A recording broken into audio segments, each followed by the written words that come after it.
Nobody knows. Nobody remembers that I walked away from the show twice last season. Nobody asked about that. You know, in one of these magazines, Newsweek, it's a very credible magazine, and they're saying, you know, maybe I smoke crack, and it was all innuendo, and the magazine as credible as Newsweek. I was very surprised that this was happening.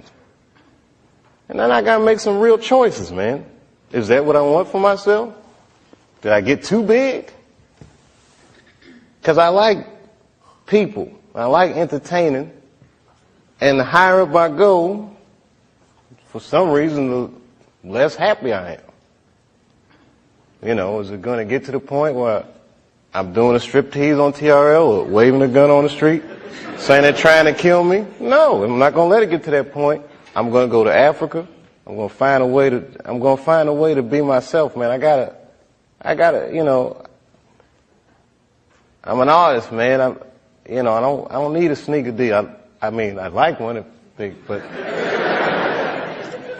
that's not the need that makes you guys go to school. You're not in this school right now because you want a sneaker deal. It'd be nice, but that's not why you're here, right? You're not here because, you know, you'd like to be in the movies, but to act or to entertain it's a need that maybe a lot of your friends don't even understand. But you got that need, and you have your dreams.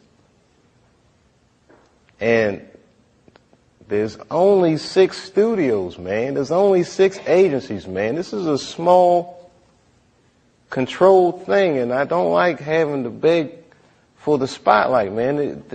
You know, the machine is good for us, and we good for the machine, and it should be fair, man. It should be fair. What did you find in Africa that was an antidote to that? In Africa? Well, a lot of things. First of all, I'm a Muslim. I don't necessarily practice the way a good Muslim is supposed to practice, but I believe in these tenets. And in Africa, there's a small community of people that don't know anything about the work I do, and they just treat me like I'm a regular dude. So I knew that in Africa I'd have a place to sleep, and that I wouldn't have to feel strange. And, you know, when they would call me crackhead and all these things in the country where I'm from, in Africa, they didn't know anything. They was feeding me and taking care of me and taking me to the mall and just regular stuff. And it just made me feel good. It just reminded me that I was a person, you know. I didn't even know they were saying those things about me. Then I call home, and people be like, "Oh my God, are you all right?" "Yeah, chill, I'm in Africa, baby. What's going on?" And then I got a call from a journalist that had been working on a story, and he was like, "Yeah, rumor mill's going on about you. Just want to clear a few things up." And I'm like, "Yeah, what's going on?" "Okay, do you smoke crack?" I said, "What? Do you smoke crack? Did you graduate from high school?" I mean, it was all these crazy questions. And I thought about never coming back. I said, this place is crazy.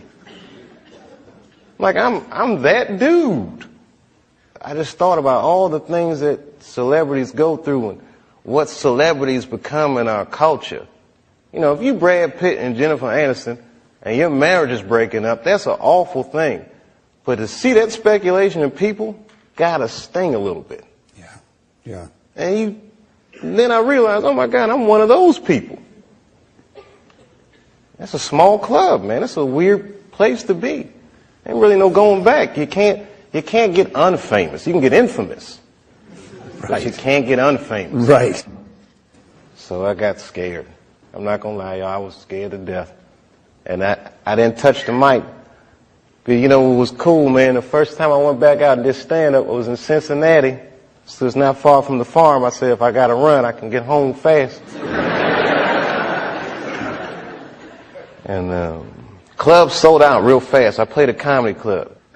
And man, when I walked out on that stage and them people were screaming, I get teary-eyed just thinking about it. Because this industry can say whatever they want, but man, people will hold you up. And that crowd, man, my spirits were so low when they was just holding me up. And I hadn't told jokes, but this was just coming back like Karate Kid again. You're the best Oh, man, I was just doing it, man. Man, I don't know how this whole Dave Chappelle thing is going to end, but I feel like I'm going to be some kind of parable by either what you're supposed to do or what you're not supposed to. I'm going to be something. I'm either going to be a legend or just that tragic fucking story, but I'm going full throttle. I'm going all the way. I'm eager to find out how this will resolve itself. You know, you have Chappelle's show, this almost like overnight success. Do you still feel that it was kind of maybe too much all at once, or do you feel that, again, with the decades worth of work, that it was just? Was it too much at once? Or do you feel it was deserved? Which it was? I don't know. I deserve something. I mean, literally, deserve is deserved is a tough word, but the show it all seemed like a logical progression.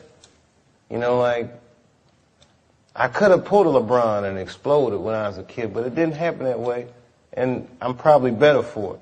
Like, had I got that kind of... I'm 32 and I went to Africa, so I can only imagine what would happen if I was like 19 and had Chappelle's show. Or if I could even handle it. It's a tremendous responsibility having a show like that. But everything's going fine, I think, till season 3. I mean, and it wasn't the fame that got to me. I love people. I like people saying that they like what I do, and you know, there's just a whole, you know, it's like an economic threshold you cross, man. You know, they had thrown out numbers like $50 million. You put that in the paper next to your name, then that guy's gonna have some serious problems in his personal life. There's no question. You know, I like to live a more open life. I don't like to have to protect myself from people. I don't want my life to become about enforcing boundaries, you know, but that's what happens when you become successful. Your humanity diminishes and you become something else to people. You ever see the cartoons where they're hungry and he looks over his buddy and his buddy look like a chicken dinner? That's kind of like, it's kind of like that. I think that America needs an honest discourse with itself. It's like the greatest country in the world by default. You know what I mean? But we could actually be the greatest country that ever existed if we were just honest about who we are and what we are and where we want to go, and if we learn how to have that discourse. Things like racism are institutionalized. It's systemic. You might not know any bigots. You feel like, well, I don't hate black people, so I'm not a racist. But you benefit from racism just by the merit of the color of your skin. There's opportunities that you have. You're privileged in ways that you may not even realize because you haven't been deprived in certain ways. We need to talk about these things in order for them to change. I do the show. I walk down the street. Black people like it. White people, the generations, it doesn't matter because it needs to be talked about. It's like the elephant in the living room that nobody says anything about.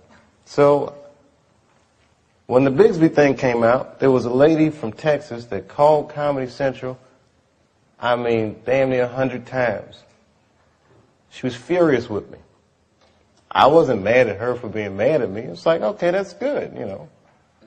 Not good that she's mad at me, but she's entitled to her opinion. And maybe she's right. I don't know. I just thought it was funny. That's what I did. I'm a comedian, man. That's how I look at the world, and that's what I'm spitting out. So I don't judge people or not like people for thinking. People that I love tell me I go too far sometimes. Maybe I went too far, but I did it.